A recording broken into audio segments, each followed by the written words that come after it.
Bismillahirrahmanirrahim. Assalamualaikum warahmatullahi wabarakatuh. Baik, gimana kabarnya? Semoga dalam keadaan sehat. Nah, dalam channel Infofisik kali ini, kita akan membahas tentang kinematik gerak lurus. Nah, ada yang tahu kinematik itu apa? Kinematik adalah cabang mekanika klasik atau mekanika Newton yang membahas tentang gerak dengan mengabaikan faktor-faktor penyebab geraknya. Jadi faktor-faktor penyebab gerak seperti gaya ya itu diabaikan ya. Kita hanya melihat gerak bendanya. Nah, bendanya itu sendiri kita anggap sebagai partikel ya. Jadi ukuran atau volume bendanya pun kita abaikan. Nah, sekarang gerak lurus. Apa itu gerak lurus? Gerak lurus adalah gerak pada lintasan lurus. Sehingga untuk benda yang bergerak melingkar ataupun parabolik ya lintasannya, itu tidak kita bahas di materi ini. Nah, untuk di video kali ini, kita akan membahas tentang unsur-unsur dalam gerak lurus. Nah, apa saja sih unsur-unsur dalam gerak lurus yang akan kita bahas? Pertama adalah tentang perbedaan antara posisi, perpindahan, dan jarak. Baik, langsung saja kita masuk ke materi pembelajarannya.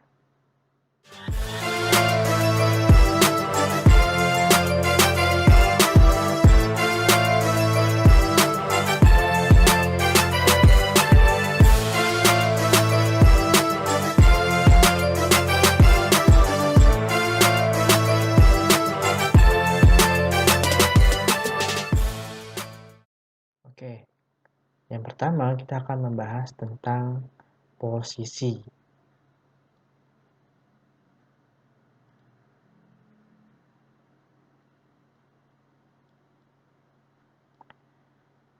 Apa itu posisi?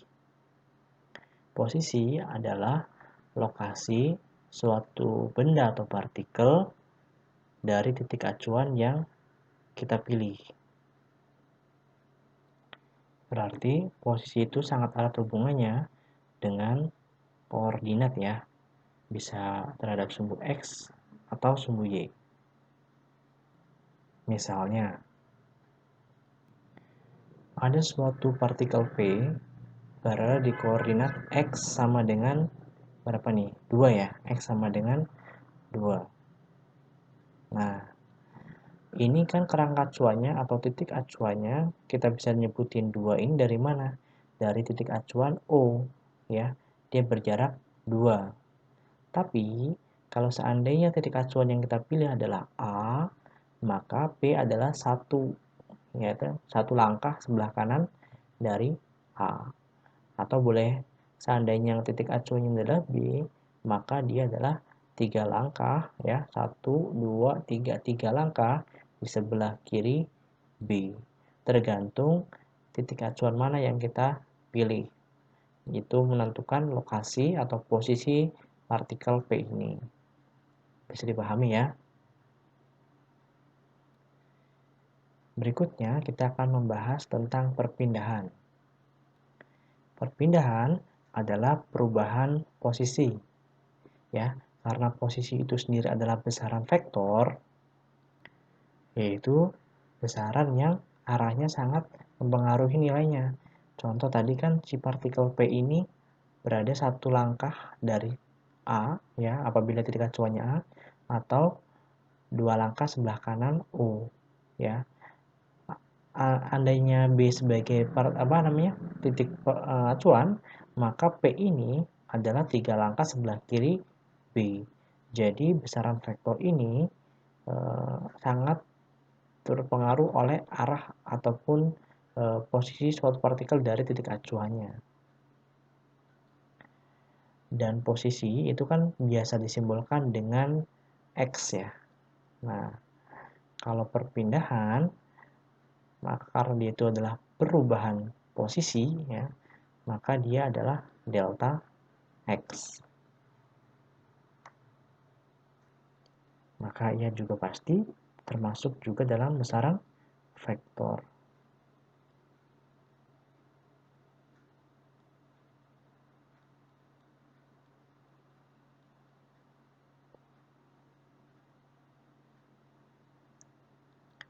Tadi apa perpindahan itu? Yaitu perubahan posisi. Nah, sekarang yang ketiga nih. Yang ketiga adalah jarak. Ya. Apa itu jarak? Jarak adalah panjang lintasan yang ditempuh. Ditempuh oleh siapa? Yaitu oleh partikel itu sendiri ya. Nah, jarak ini biasa disimbolkan dengan S ya, space. Oke, biar lebih memahami tentang perbedaan posisi, perpindahan, dan jarak, kita masuk ke beberapa kasusnya.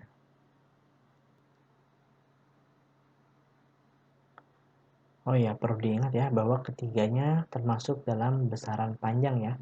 Jadi satuannya semuanya adalah meter dan dimensinya adalah L.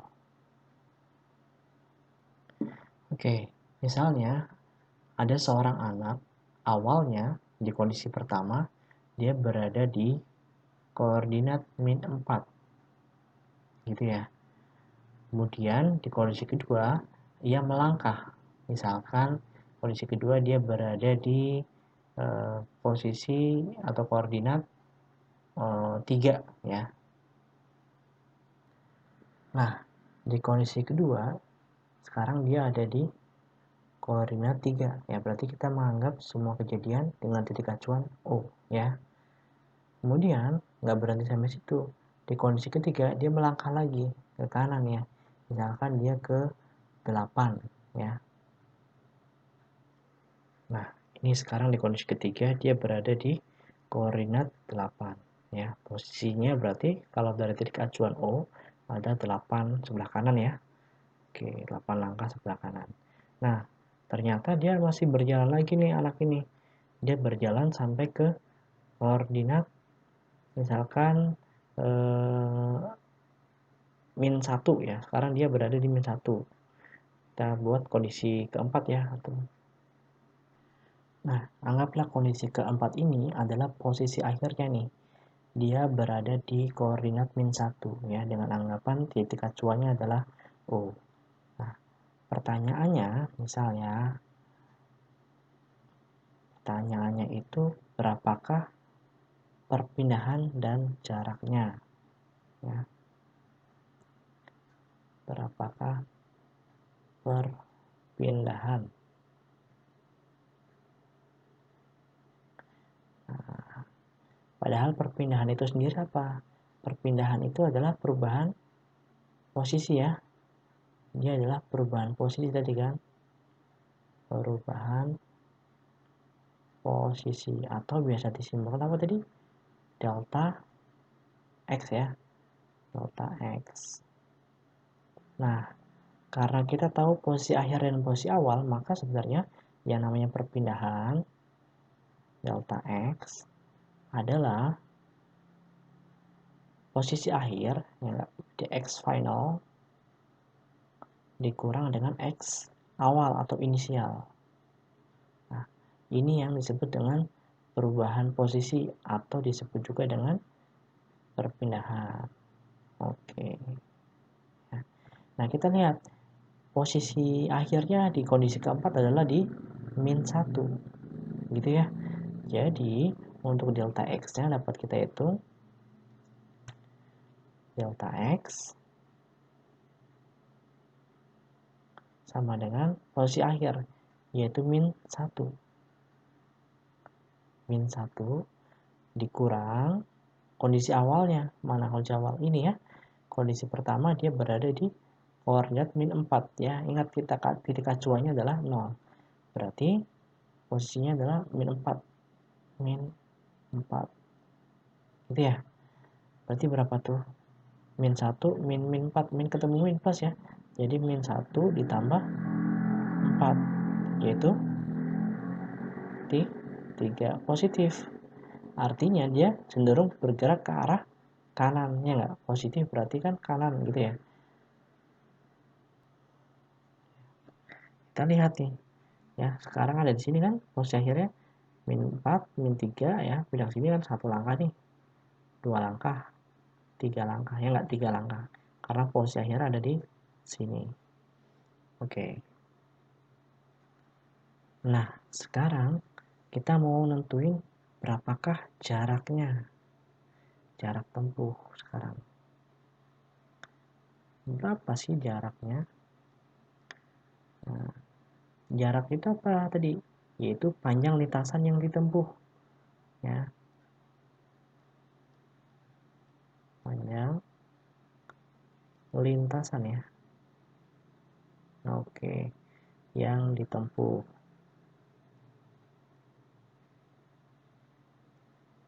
Nah, kita lihat sini kondisi awal ada di min 4 ya. Nah, min 4 kemudian bergerak kemana? Bergerak sampai ke 3. Nah, ini berapa langkah nih? Dari sini kan ya? Hitung ya. Berarti 1, 2, 3, 4, 5, 6, 7. Oke. Dia berjalan 7 langkah ke mana? Ke kanan ya. Oke, berarti kita tulis ya. Pertama dia 7. Oke. Kemudian dia bergerak kemana lagi? Kondisi ketiga ya. Ingat ini kondisi awalnya dia ada di 4 ya. Jadi saya mulai dari sini ya. Sampai ke posisi 3 itu ternyata 7 langkah. Kemudian dia bergerak sampai ke koordinat 8 ya. Gitu. Berarti awal kondisi keduanya di 3 ya. Berarti dari sini kan 1, 2, 3, 4, 5 ya enggak? Jadi 7 ditambah 5 gitu ya. Kemudian setelah dari 8 dia nggak berhenti, masih jalan lagi nih di kondisi keempat sampai di min 1. Kita hitung ya. 1, 2, 3, 4, 5, 6, 7, 8, 9. Ditambah lagi dengan 9. Oke, berapa jaraknya? Jaraknya tinggal hitung ya, 7 tambah 5, 12. 12 tambah 9, 21. Ya, berarti dia 21 langkah mengalami pergerakan. Bisa dipahami ya? Jadi panjang lintasan di sini adalah selalu positif karena dia itu sesuai dengan apa yang dia tempuh. Ya, arahnya itu nggak berpengaruh. Kita masuk ke contoh soalnya. Oke, perhatikan di contoh soal yang pertama.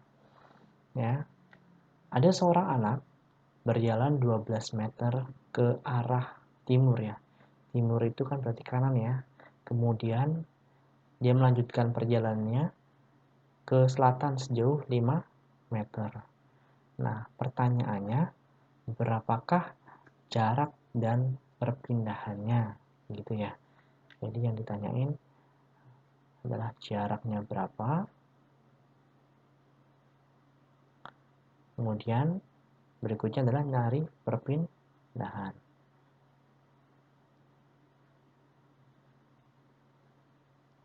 Oke.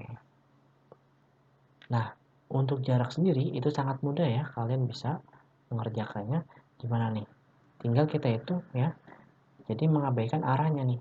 Ada 12 enggak sama 5 gitu ya. Berarti yang namanya jarak yang ditempuhnya adalah berapa? 12 ditambah 5. Berapa sih? 17 meter. Ini panjang lintasan yang telah ditempuh oleh anak ini. Nah, berikutnya adalah nyari perpindahan. Perpindahan itu kan besaran vektor ya. Maka kita gunakan resultan vektor nih. Posisi awalnya kan di sini ya. Ini posisi awal nih. Kemudian dia bergerak dari ke timur ya, ke timur 12 meter dan ke selatan 5 meter. Maka dari kondisi awal kita tarik ke kondisi akhirnya. Nah, ini ya. Ini adalah perpindahannya nih. Ini yang disebut dengan delta X atau resultan vektor ya. Gitu. Maka untuk perpindahannya kita bisa hitung perpindahan atau tadi apa simbolnya? Delta X ya. Kalau tadi jarak itu kan S ya. Nah, kalau ini delta X. Jadi delta X-nya adalah cara vektor. Karena ini siku-siku ya, ada timur dan selatan, maka triple Pythagoras yang kita gunakan yaitu akar dari apa? 12 kuadrat ya. 12 kuadrat ditambah 5 kuadratnya enggak segitiga siku-siku ya, triple Pythagoras. Oke. 12 kuadrat berapa sih? 144 ya. 144 ditambah 25 169 ya. Akar 169 13 meter. Berarti ini 13 meter ya. Oke. Itu tentang soal nomor yang pertama ya. Kita masuk ke contoh soal yang kedua.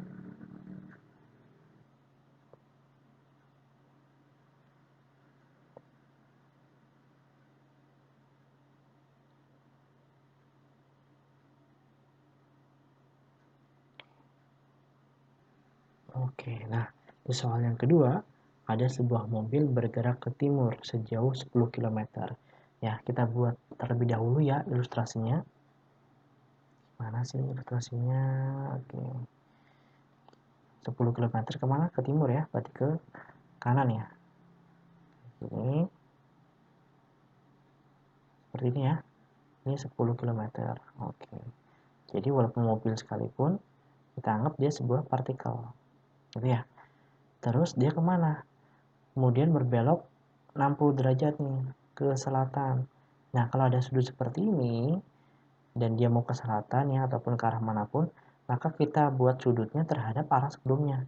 Ya, jadi kalau arah sebelumnya itu ke timur ya atau ke kanan, maka kita buat garis patah-patah ini ya untuk proyeksi sudutnya ya. Dia bergerak ke selatan tapi hanya sebatas 60 derajat. Oke. Dan sejauh 10 km ya, 10 km ya. Maaf ini bukan meter, tapi 10 km. Oke. Nah, ini 60 derajat. Gitu ya. Nah, berikutnya, karena kita diminta nyari perpindahannya, kalau jarak mudah ya, 10 tambah 10 saja kan, 20 km. Sekarang ini posisi akhirnya nih. Yang menjadi permasalahan itu kan sebenarnya ada sudutnya ini ya. Maka kita harus menguraikan terlebih dahulu terhadap masing-masing sumbu. Oke, jadi saya uraikan terlebih dahulu nih.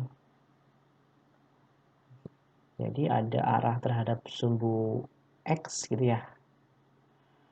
Oke, ini adalah arah sumbu X. Oh ya, saya anggap ini titik A dulu ya. Ini B, ini C. Ya. Maka yang arah sumbu X adalah BC sumbu X, BC X ya gitu ya. Kemudian ada arah juga terhadap sumbu Y ya. Yang nanti saya sebut sebagai BCY. Oke. Nah, sekarang kamu lihat di sini. BCX ada di samping sudut. Ingat ya, untuk vektor sin demi kosami ya. Jadi kalau ada segitiga ya, dia ada di samping sudut, segitiga siku-siku maksud saya, maka kalau dia ada di samping sudut ya, ini namanya samping sudut nih. Ingat gak konsepnya? Jadi kalau kalian nemu gambar kayak gini ya, oke, anggaplah ini namanya R gitu ya. Ini sudutnya di sini, ya.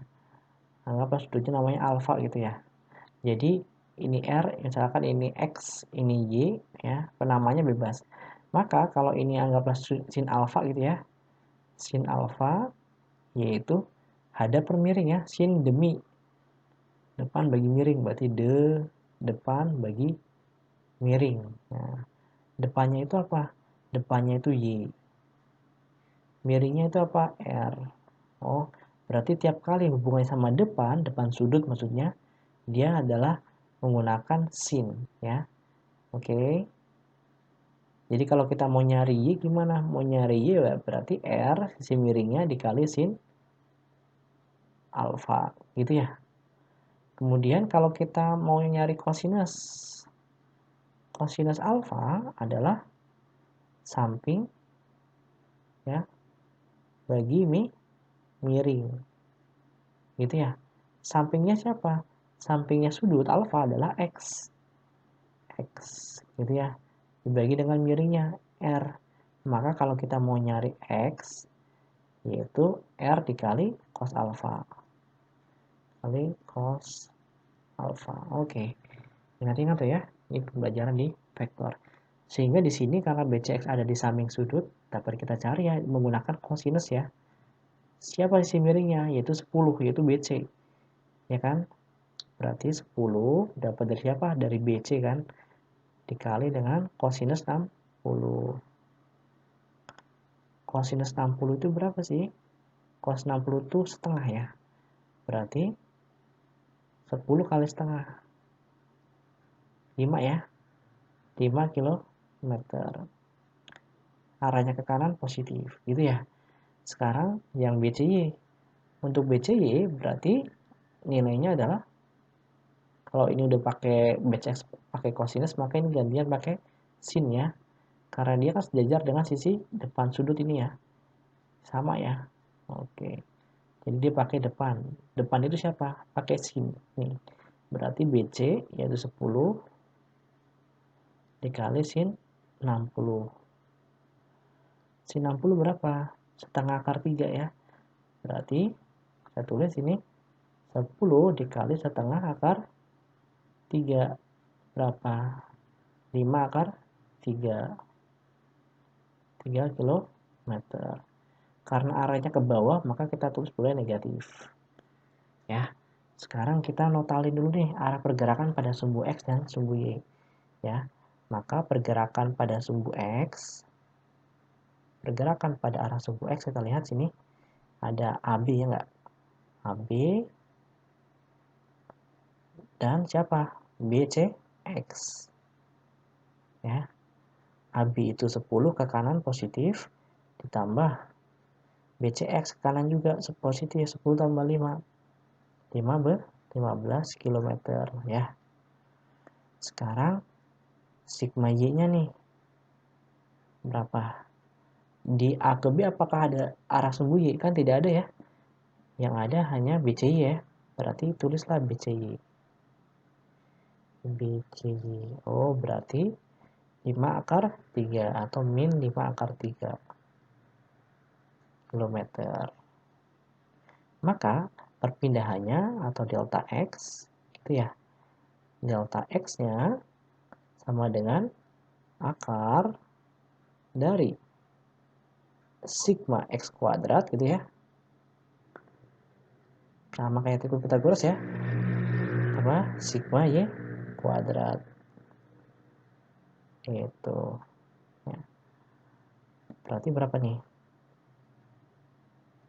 Ini sebenarnya rumus kosinus ya, cuma karena sudutnya antara sumbu X dan Y adalah 90, maka seperti triple Pythagoras. Jadi gimana nih? Sigma X-nya berapa? 15 ya. 15 kuadrat ya, 15 kuadrat ditambah dengan sigma Y kuadrat, berarti min 5 akar 3 dikuadratin. Ya. Kuadrat. Nah, oke. Berapa? 15 kuadrat. 225 ya. 225 min 5 kuadrat berapa? Min 5 dikuadrat, min 5 akar 3 dikuadratin, min 5 dikuadratin 25 ya. 25 kali akar 3 dikuadratin 3. 25 kali 3 75. Ya enggak? Bilangan negatif kalau dikuadratin jadi positif kan? Jadi 75. 25 tambah 75 berapa? 300 ya. Jadi akar 300. Akar 300 itu berapa sih? 100 kali 3 ya. Berarti 10 akar 3. 10 akar 3 apa? Kilometer. Nah, ini adalah perpindahannya. Oke, mungkin untuk video kali ini kita sudah membahas tentang perbedaan antara posisi, perpindahan, dan jarak, dan beberapa kasus dan contoh soalnya. Ya, jika ada yang pertanyaan bisa tulis di kolom komentar. Terima kasih. Kita lanjut di video berikutnya. Wassalamualaikum warahmatullahi wabarakatuh.